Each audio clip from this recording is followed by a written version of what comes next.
Does Tim Bradley owe Ryan Garcia an apology? A lot of boxing social media is blowing up right now over Tim Bradley because he said prior to the Devin Haney fight that if Ryan Garcia pulls it off, that he's going to quit commentary. And I would say that, Tim Bradley, he's an analyst. This is his job. He's done this for a living, and he's boxed for a living. So he's earned the right to say whatever he wants as a commentator. But at the end of the day, I would say that, he deserves, to give Ryan Garcia some credit. I don't know if he needs to apologize to him.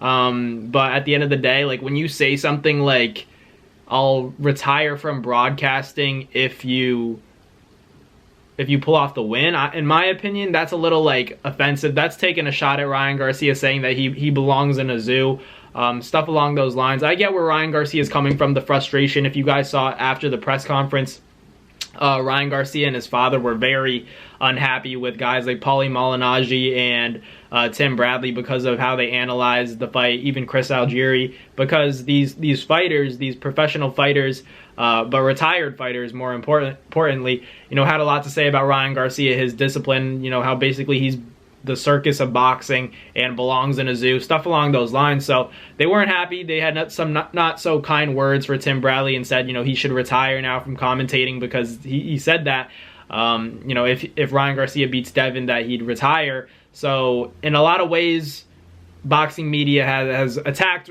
Tim Bradley, saying, now you got to retire. And I don't know if that's fair. I don't know if we can really sit here and say that Tim Bradley needs to retire from commentating, but he definitely has to give Ryan Garcia his credit, which I think he's done. But at the end of the day, like, you shouldn't be saying stuff about active fighters, because, the same way that Tim Bradley, he received death threats and a lot of ridicule and criticism because of, his win over Manny Pacquiao. A lot of people thought it was a robbery. But, he had to deal with that from the public, and he talked about that impacting his mental health. The same thing, that goes both ways at the end of the day. I understand that, and, that's unfortunate.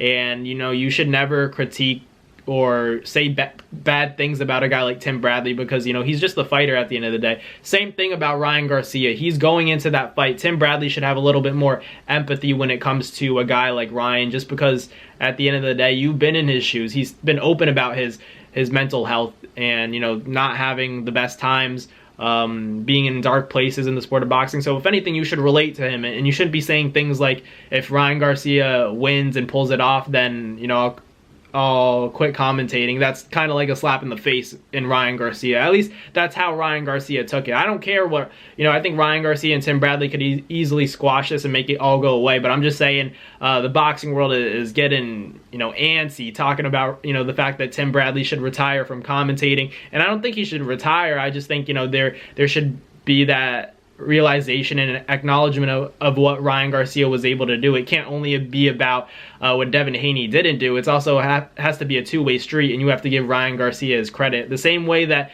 Tim Bradley praised Devin Haney, praises Shakur Stevenson, all of these top-ranked prospects, and then tears down Ryan Garcia, he has to deal with the consequences of fans saying, you said this about Ryan. You could have said, I think in my opinion, this mess would have never happened if Tim Bradley just didn't say anything about, quitting commentary if Ryan Garcia wins. Because that's basically saying, like, it's definitely not going to happen, giving him no chance. That's defying the rules of boxing and the idea, and this is a fact, that you don't know what's going to happen in that ring. Anything can happen, more importantly, in that ring. And by Tim saying that he'd quit commentary is basically hearing, like, an expert or an analyst say, there's no way Ryan Garcia wins. So in a lot of ways, it was an extreme. It was an extreme statement in Ryan Garcia's eyes. That's the way he and his father received that message. And, Ryan Garcia shocked the world. Ryan Garcia did it, baby. That was a heck of a performance. Nobody, expected it as an analyst, but none of us were saying,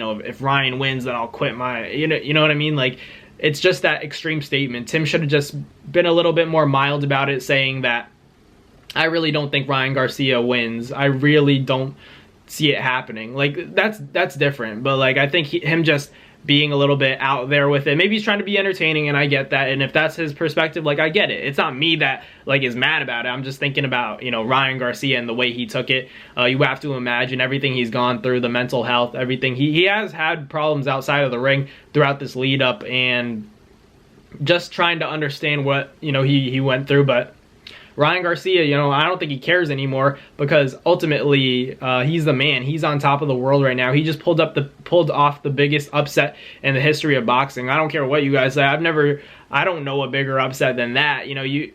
Vasily Lomachenko and Tio wasn't as big of an upset, and I don't think so.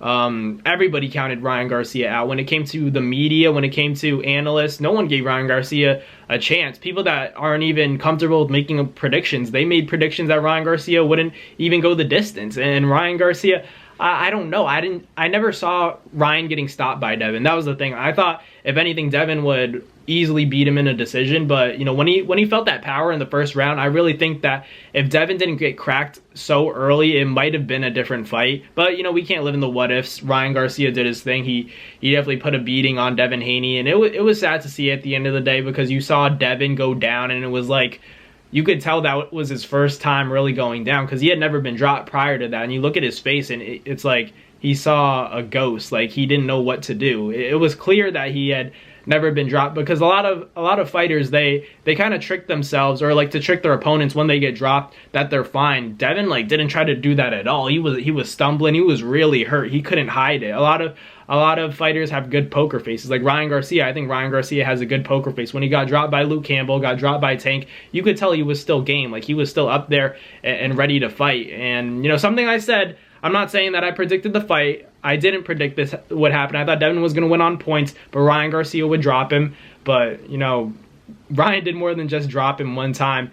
But I was saying that, despite everything, Ryan Garcia's left hook was going to be the story of that fight. Like, I was saying that Devin couldn't afford to get tagged with that. And if he got tagged, then it would be a long night. And I do think that first time, tasting that power, it really messed up Devin Haney's psyche. I really think that it's all about, and a lot of people are asking, like, what's going to happen to Devin Haney? What is he going to be the same? And it's all about how he takes the loss. If he just takes it on the chin, and says it was an off night for me, then he's going to be fine. But if he starts thinking about it, overthinking it, like a lot of fighters do,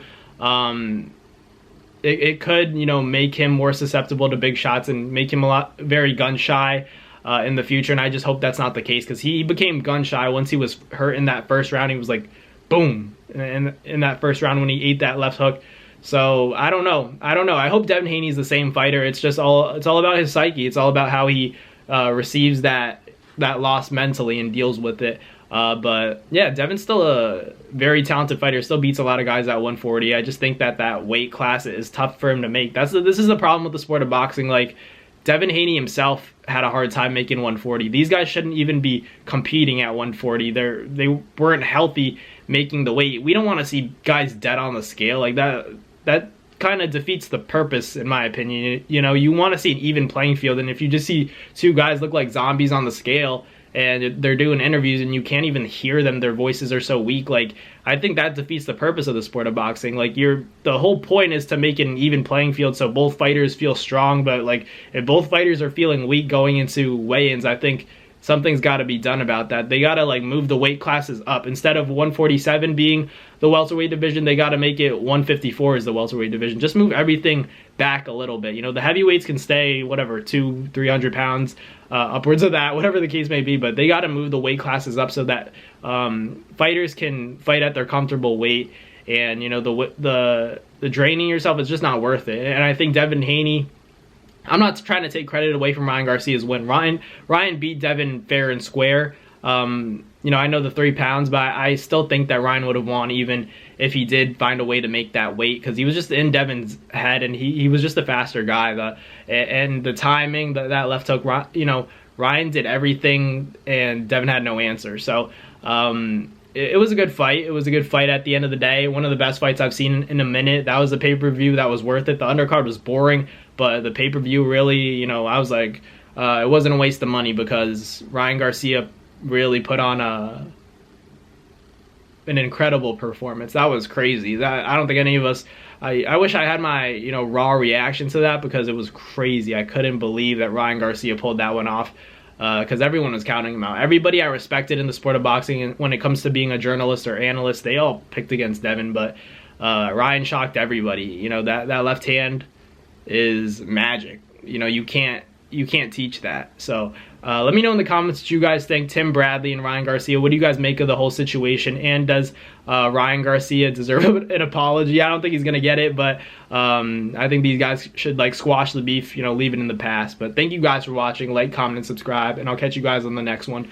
Peace. That's going to do it for another Naz Fight Media video, guys. Thank you guys so much for watching. It's been your boy, Matt Nabong, with another video. Hope you guys enjoyed it all. Thank you guys for the constant support. Salute to y'all always. It's been your boy.